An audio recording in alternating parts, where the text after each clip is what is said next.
early 19th century. France is recovering from a prolonged revolution. The people are getting used to the new rules. Sons of farmers and craftsmen are beginning to receive education, including the prestigious military one. Previously, officers used to come exclusively from the upper classes. Lineage, wealth, and connections decided everything. Now talented guys can compete equally with the rich. Education became free. Moreover, one could even receive a decent scholarship. France has changed. It became a bit fairer and ultimately richer. Not least thanks to the fruitful work of the consul, whom you may have heard of, Napoleon. Yes, Bonaparte, before becoming emperor and a formidable conqueror, worked to improve the living standards of the French. Some of his innovative reforms function successfully in the country today. He enacted a unified constitution for the whole country, confiscated church lands and wealth, and gave them to small farmers. He supported business.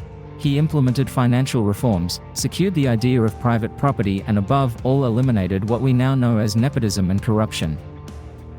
Positions were given to talented individuals, no matter their family background. Victories within the country were not enough for Napoleon. In 1804, he became emperor, but his soul desired even more. At that time, France was still a rather turbulent region. Constant clashes, coups and struggles for power had been tormenting the country for many years. Bonaparte realized he needed a huge army to direct the passion of the French onto the right path. Thus Napoleon made many important military reforms. Unlike most countries at the time, young men were conscripted into the French army, not recruited. Young men aged 20 to 25 became soldiers. They received full provisions and good pay. They didn't have to fight for decades, unlike, for example, in the Roman Empire. Typically men returned to civilian life by the age of 30. However, most continued their service because veterans earned significantly more than recruits and could eventually aspire to a prosperous life. It was possible to earn enough during service for a comfortable life, and even to own a property with land and servants. That depended on proving oneself in battle and reaching officer rank. Such cases were common practice. Thus Napoleon's army was also a social elevator. Settled firmly on the throne, Bonaparte set out to create one of history's mightiest forces, the Grande Army, or the Great Army. It all started with about 160,000 soldiers, and in 7 years over 500,000 troops marched into Russia. Half were French, and with the population below 30 million back then, every 100th person served on the front. However, not all of them were thrown into battle at once. Besides, the opposing army was made up of troops from multiple great powers, so the Grande Army never really had a clear numerical superiority.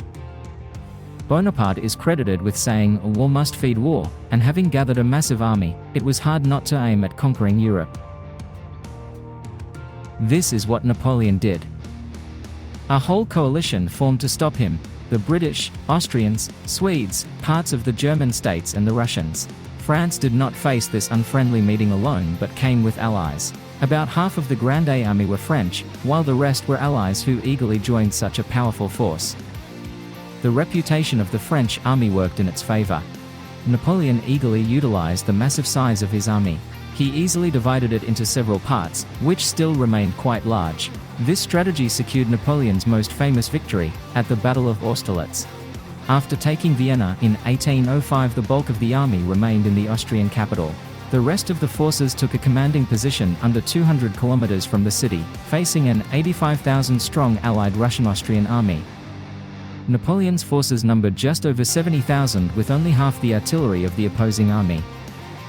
As the Allies launched their attack, boosted by rumors of French weakness and fatigue spread by Bonaparte himself, he left his strong position on the hill pretending to retreat. Some of the Russians gave chase.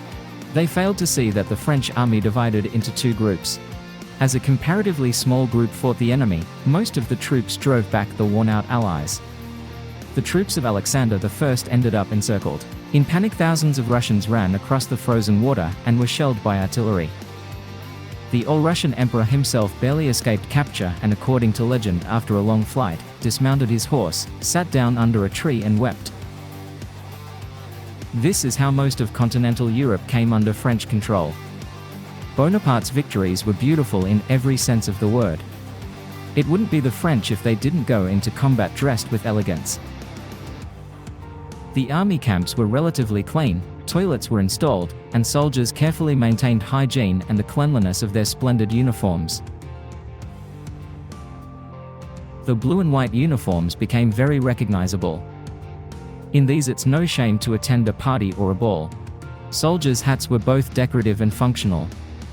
They displayed insignias of various branches, with each pom-pom color indicating a particular unit. So in battle the French could easily recognize their comrades. Finding your own men in the heat of battle is no easy task. To take Austria, Napoleon deployed 7 individual corps.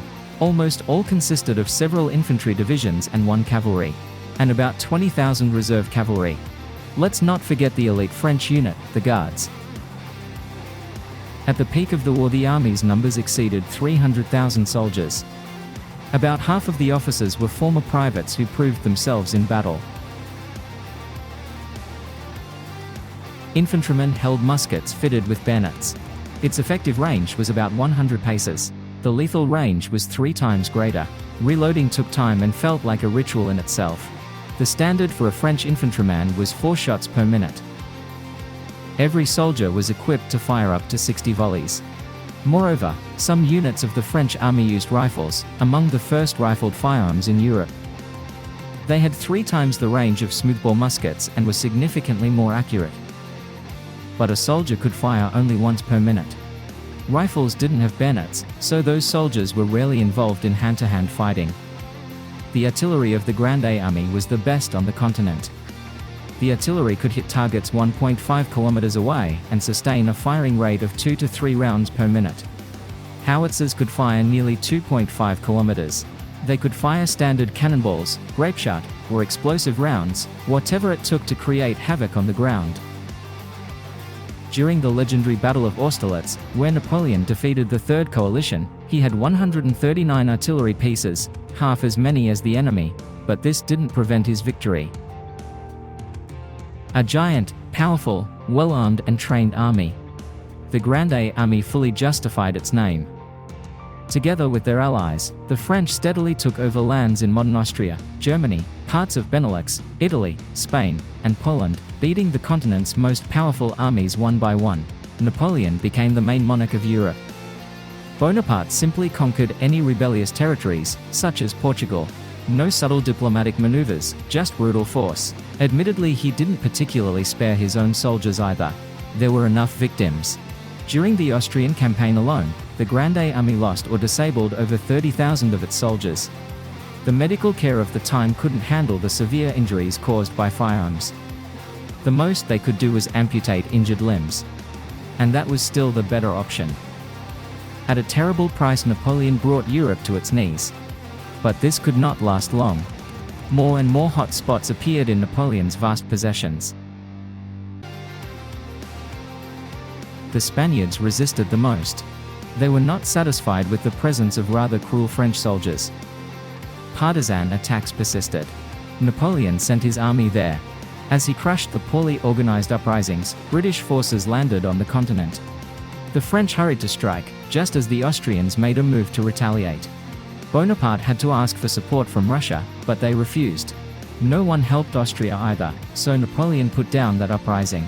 Dominance in Europe was costly for the French. It's getting harder to sustain the massive army. The quality of life was significantly dropping. Napoleon suppresses political opponents, introduces censorship, and controls propaganda to silence critics. This was the start of the end. He loses followers at home and overseas. He then decides to invade Russia, facing the burning of Moscow, Kutuzov, the harsh winter, and Napoleon's ultimate defeat.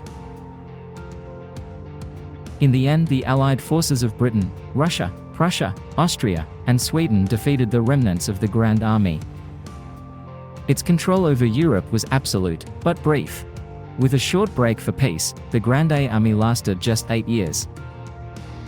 Napoleon abdicated the throne. He unsuccessfully tried to regain power and ended up in exile on the island of St. Helena. There died the leader of one of history's mightiest armies. Even a huge, well-trained, and heavily armed army cannot keep other peoples under its control for long. Sooner or later, the regime will collapse. Unfortunately, not everyone has learned this lesson from history yet.